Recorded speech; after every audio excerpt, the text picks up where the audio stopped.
trẻ quê em.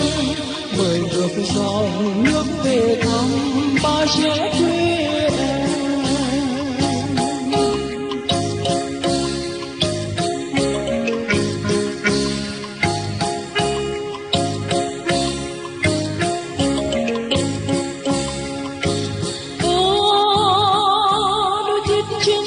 Chim ca vang rừng núi thơm ngát trên nương hương quê hương hồi, mật ong rừng ngọt thơm vàng óng rượu ba khúc quê em say đắm tình người.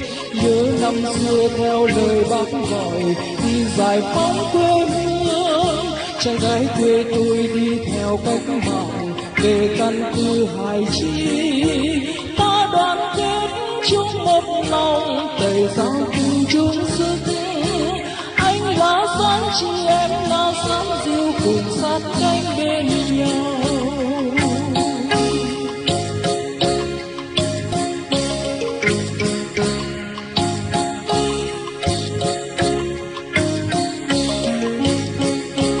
Hòa bình về hát bài khen ba trẻ quê em, cùng một lòng ta dựng xây ba trẻ quê hương.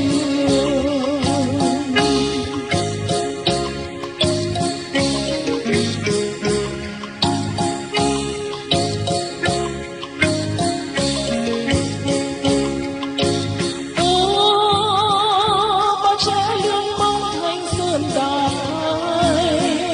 kia xã Nam Sơn lương bóng bình thuận, kia đồn đạc đổi thay cuộc sống.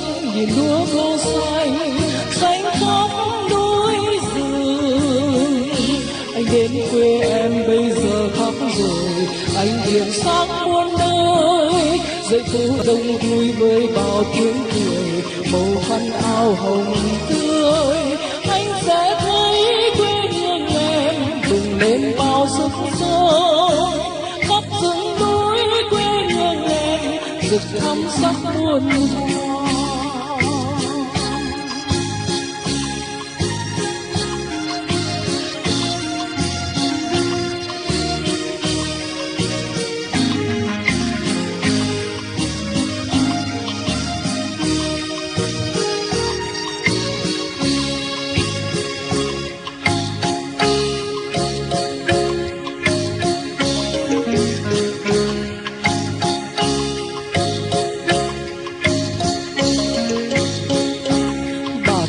Chung núi cùng non ba trẻ quê em, mời ngược dòng nước về thăm ba trẻ quê em.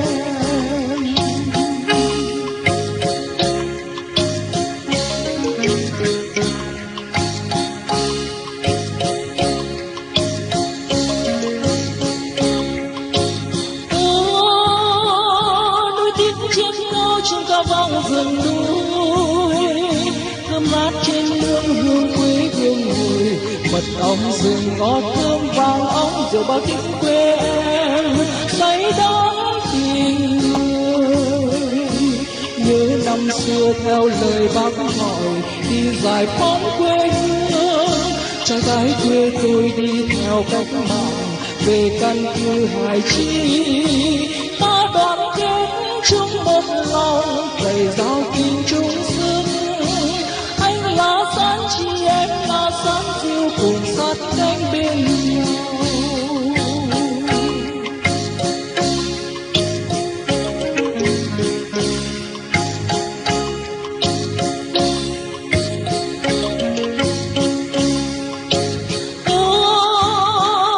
Ba trẻ lương bóng thành sơn đài, kia xã Nam Sơn lương bóng bình thuận, kia đồn đạc đổi thay cuộc sống. Nhìn lúa ngô xanh xanh khắp núi rừng, anh đến quê em bây giờ khóc rồi, anh hiện sáng muôn nơi. Dậy phố đông vui với bao tiếng cười, màu khăn áo hồng tươi. Anh sẽ thấy quê hương em bừng lên bao sức sống, khắp rừng núi quê hương em rực thắm sắc muôn hoa, khắp rừng núi quê hương rực lắm sắc muôn hoa.